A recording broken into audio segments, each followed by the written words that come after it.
What's up, guys? Welcome back to another disc golf video. We've got a fun one today. We're going to be talking about forehands. As a baseball player, for me coming into disc golf, it was really easy for me to pick up a forehand. But I know a lot of people that have really good games that don't have forehands. And a lot of times it's easy to think, oh, I need a 300-foot, 350-foot big time forehand in order to really have it impact my game. And I don't think that's the case. I think that if you have 150, 200, 250 foot forehand, that's going to make a drastic difference on your game, especially if you're somebody who plays in the woods. Like obviously if you play on open courses, I don't think a forehand is as necessary, but being in the woods and playing in the woods, forehands are extremely important. So today, I'm gonna talk to you guys about hopefully getting that serviceable 250 foot forehand. You can see the second light pole down here behind me. That is 250 feet away.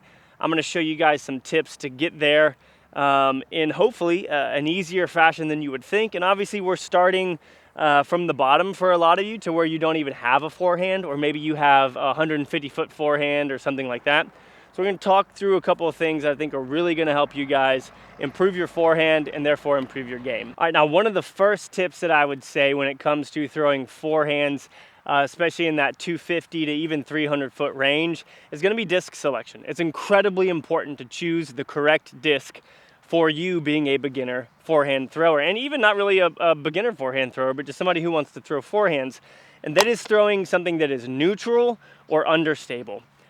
Because if you can get a flat release with those discs, you're going to travel so much further. So today, a bunch of ones we're going to be throwing right off the bat here. We've got an Undertaker that's a 9.5 -1.2.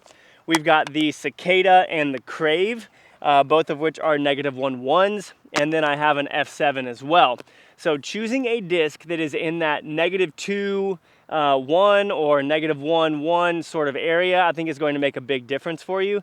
And it's going to help you, I don't know, feel rewarded with your forehand a lot easier than it is if you were to try and go out and throw something more stable like a Raptor, Destroyer, something along those lines. So look through right now and comment down below if you have a forehand and if you're working on it or wherever your forehand's at.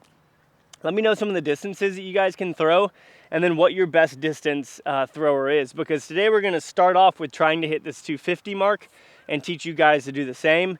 But then after this, I'm going to take out my big guns and see if we can hit 400 with ours. Now, the second most important thing I would say for practicing and getting better at throwing forehands is to just get rid of the run up, because it can be very confusing. If you think about, if you're a drummer, you probably remember this. I'm not a drummer, I wish that I was.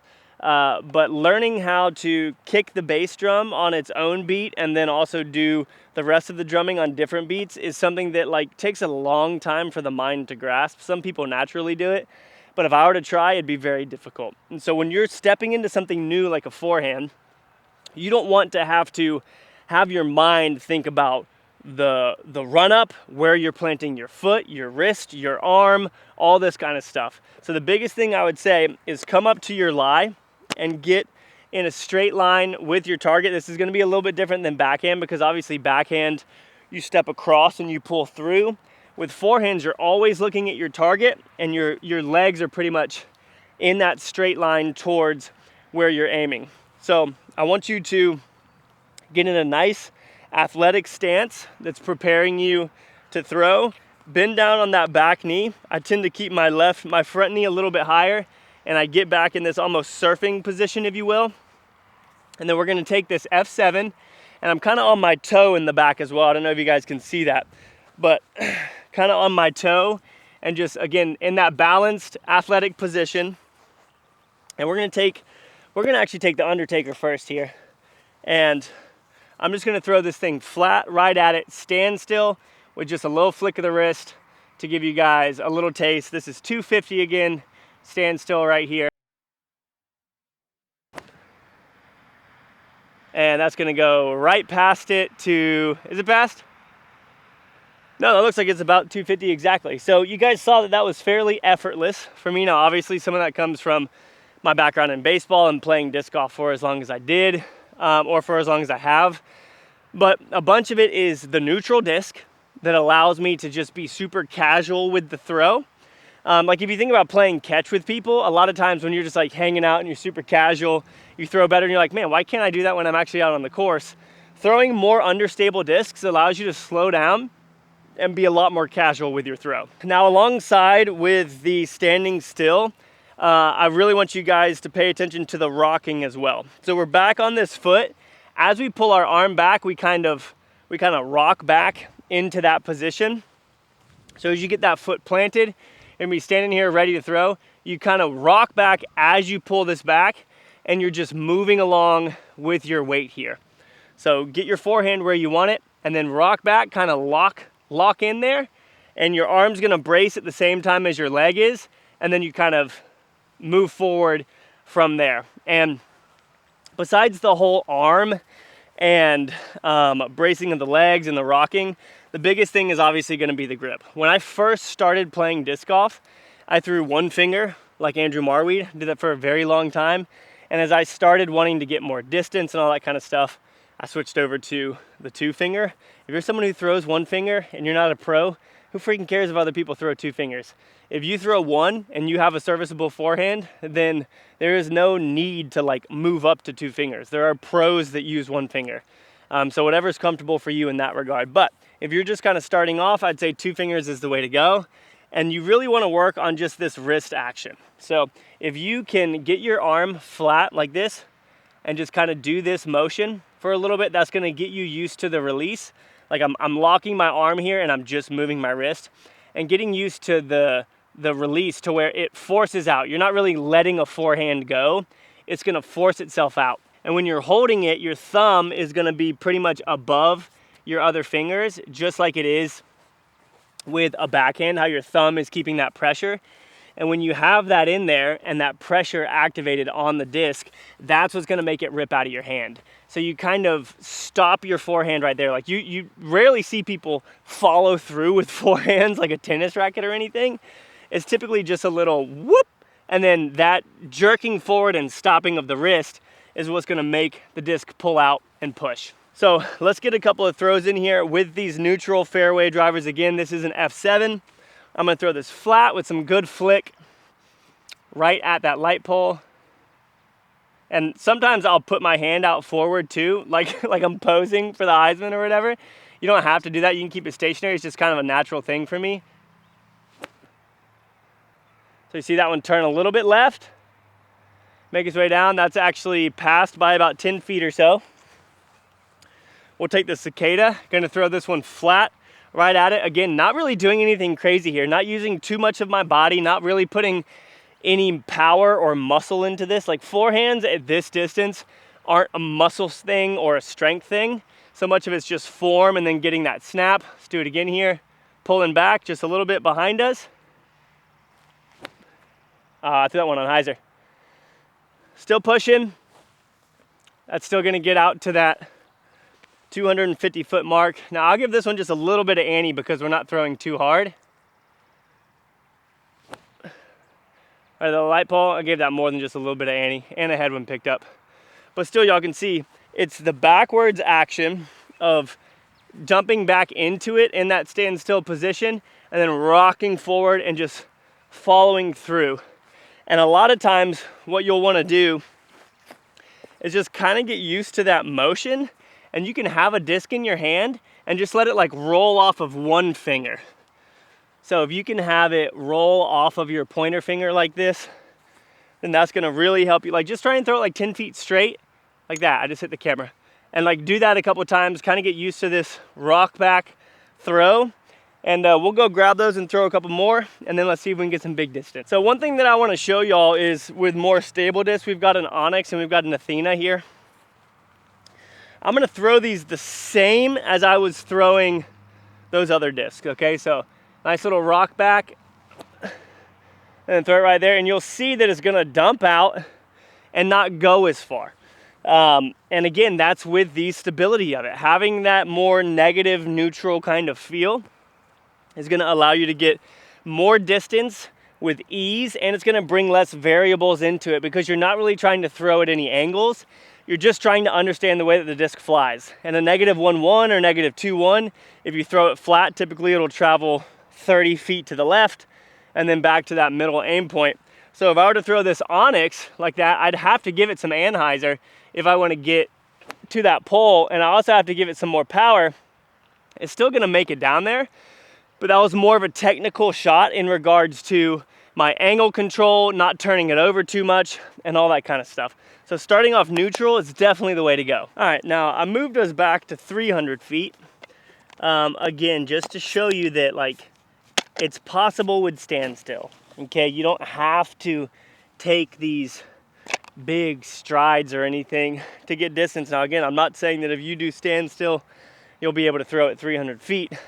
What I'm trying to show you is that standstill makes you able to focus more on what you're doing with your wrist and your arm, even though I just dropped that disc. So I'm gonna see if we can take these same discs, and you guys also saw how little effort we used in that last one. So here, obviously, I'm gonna have to throw it a little bit harder, but we're gonna see if we can get to that 300 foot mark here.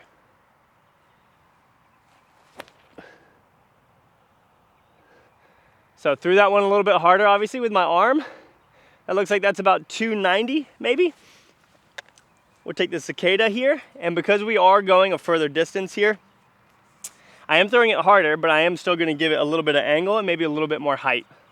So stand still with this cicada here. I turned that one over. Oh no, it's stabling out. So that got the distance. That actually looks like it's past the 300 foot mark. Just wasn't as accurate. So throwing this flat, this is the F7, flat right at that light pole. Oh, baby, he's sneaky with it. Dude, that was a sick flight. That landed past the pole in the air, so that's about 315. Again, this is standstill with fairway drivers. The crave here. Rocking back into it, bracing with my knee here. Threw that one too low. If that was high, it got a good skip. If that was high, that would have made it. And then now this onyx again, to show the difference and to show the fact that I'm having to put a lot more in to my throws when I do throw stable. Oh my gosh. See, and that's what can bring mistakes in when you have to change your angle to Annie. A lot of times you'll throw it down into the ground. So throwing those neutral discs flat and letting them work is gonna be your best bet. All right, so we came back to 400 feet, okay? And the goal here, we're not throwing these fairways anymore because I don't think that's gonna happen for me. We're going to grab some of our big distance discs, okay? So I've got a cloud breaker, I've got a force, we've got the DD, which is gonna be part of that understable that we're gonna go with. We got a Zeus, we got the Hooligan Yeet, and then I have also got a Scorch, which will be in that neutral to understable, and then we've got a Drive, which is -1.2, so we'll put that in that neutral to understable distance as well, and we're gonna see how we can push these out there. Okay, so since we've been throwing neutral to understable, I'm gonna start off with those. The goal here is to give these power and throw them flat at that light pole to see what we can do. I'm not gonna like power up and round and all that kind of stuff. I'm gonna still try and stay super smooth. I'm gonna try and stay low to the ground as I get up here, and then we're gonna brace into it, and we're gonna try and push this out there. Throwing this flat at that light pole. Nice and smooth.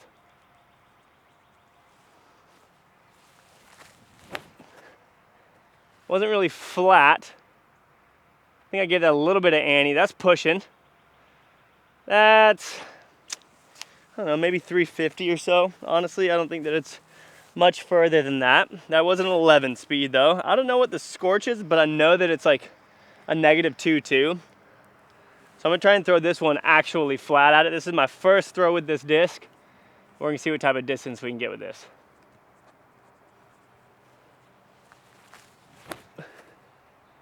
I didn't throw it flat, but I did get it to work. Keep going around that light pole, okay? So we're still throwing super smooth here. Not really trying to use muscle. Not really trying to throw super fast or anything like that. And then we've got this DD, which if I throw flat, is gonna get a sick flight out of it. We're gonna try and throw this one flat right at it. It's gonna pan left, and I think this is like turned into my new distance forehand disc.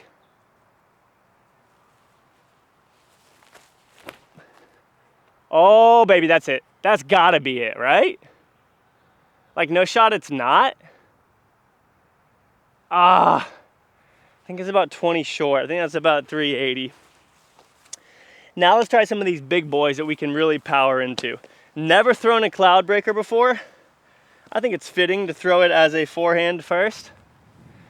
A little right to left wind here. I'm gonna give this some ante out of the hand and see if we can really power this down there. Now it's a tailwind. Okay, let's see if we can get this working for us. And I'm gonna actually try and power these up.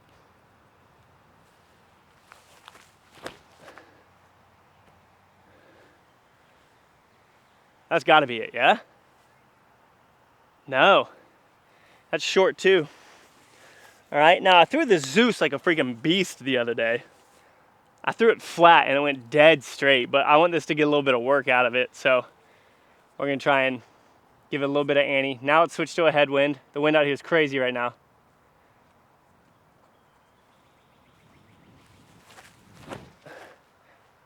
Did I turn it enough?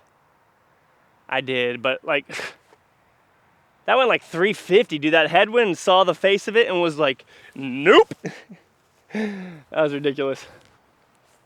All right, force here, really trying to get the power from the rotation on my wrist.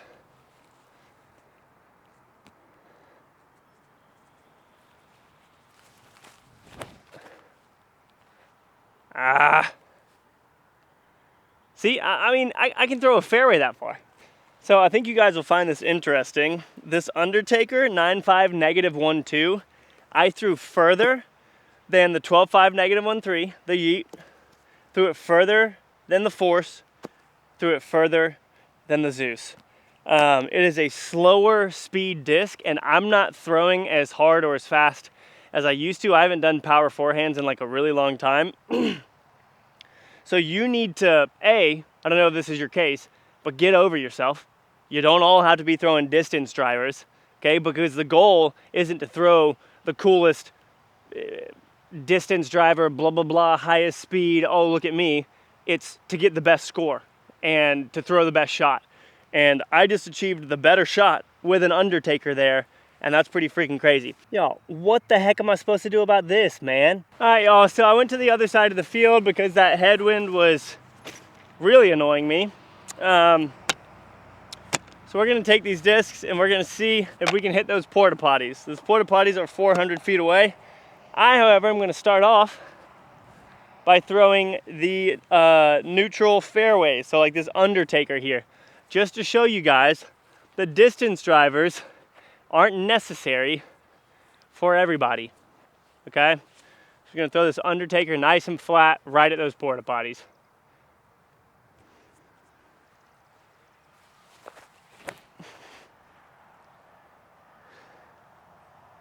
I mean,